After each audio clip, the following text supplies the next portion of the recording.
To welcome our esteemed Minister and Chief Guest for today, Shri Anurag Thakur, Bharatiya Janata Party, Member from the Parliament in the Lok Sabha from Hamirpur, Himachal Pradesh.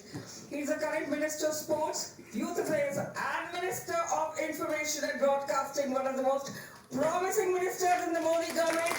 It is my pleasure to invite the brilliant, erudite and articulate Anurag Thakur ji to the lectern. Please welcome him with a spirited applause.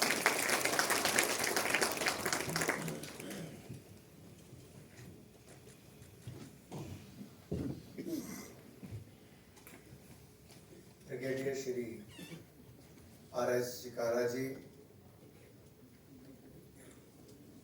जय भट्टाचार्य जी, अरुण चावला जी, निधि कुमार जी, उपस्थित सभी देवी और सज्जनों, मैं सबसे पहले तो आपका आभार निधि जी प्रकट करना चाहता हूं कि आपने इस कार्यक्रम में जुड़ने का अवसर दिया और जो महानुभाव अपना कीमती समय निकालकर इस कार्यक्रम में जुड़े हैं, मैं आपका भी आभार प्रकट करता हूं, क्योंकि पिछले 15 वर्षों से अगर किसी आज उसी आजाद भारत की 75वीं वर्षगांठ में जिन अंग्रेजों ने हमारे ऊपर 200 साल हुकूमत की, हमने उनको पछाड़कर दुनिया की 5वीं सबसे बड़ी अर्थव्यवस्था भारत बन गया है। और यही नहीं, कोविड-19 पेंडेमिक में जो बड़े बड़े देश नहीं कर पाए, हमने उनको देने का काम किया। हमारे पास अपने आप ना वैक्सीन थी, ना पीपी किट थी, ना मास्क था, लेकिन आत्मनिर्भर भारत की कल्पना को देखते हुए जो आजाद भारत नेताजी ने सोचा, उसमें आत्मनिर्भर भारत मोदी जी ने बनाने का क्या किया। मास्क, पीपी किट, वैक्सीन, दवाइयां सब की। अमेरिका जैसे देश को भी दवाइयां भारत ने दी, 101 देशों को वैक्सीन भारत ने दी, 170 से ज्यादा देशों को मेडिसिन, पीपी किट और जाके मास्क देने का काम भारत ने किया।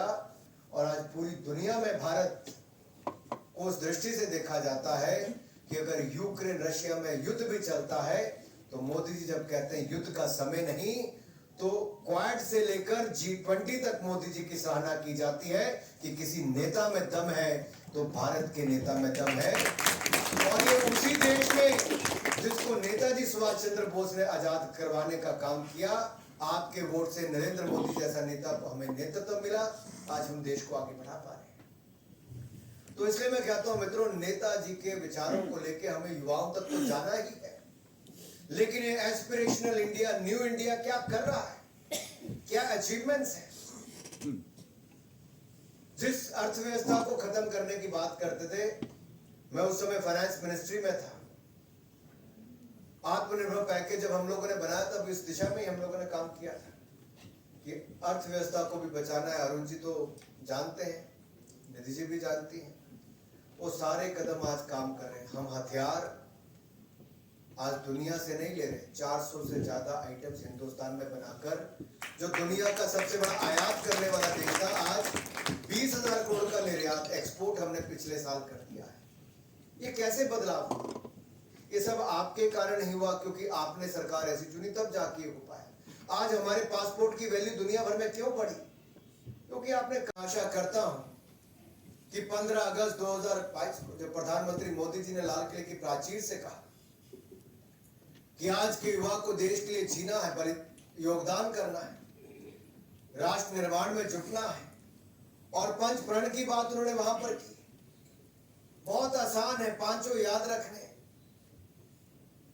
विकसित भारत का निर्माण करना है, गुलामी की मानसिकता से निकलकर बाहर आना है, अपने गौरवशाली इतिहास पर गर्व करना है, उसको और आगे बढ़ाना है, एकता एकजुटता को बनाए रखने के हर संभव प्रयास करना है, और अंत में हर नागरिक को अपना कर्तव्य पालन करना है। हम ये पांचों चीजें कर लेंगे तो इस अमृत काल की इस यात्रा में इतना बड़ा योगदान होगा कि जब हम आजादी के 100 वर्ष मनाएंगे तो स्वर्णिम भारत, जो कभी स्वामी विवेकानंद ने सपना देखा था, हम उसको पूरा करने का काम भी अपने जीते जी कर पाएंगे। मेरे भाई और बहनों, जो सोचा था नेताजी सुभाष चंद्र बोस ने आजाद भारत कैसा हो, वो आजाद भारत नेताजी की दृष्टि जो थी, जो सोच उनकी थी, आज मोदी जी उसी दिशा में आगे बढ़ाने का काम कर रहे हैं।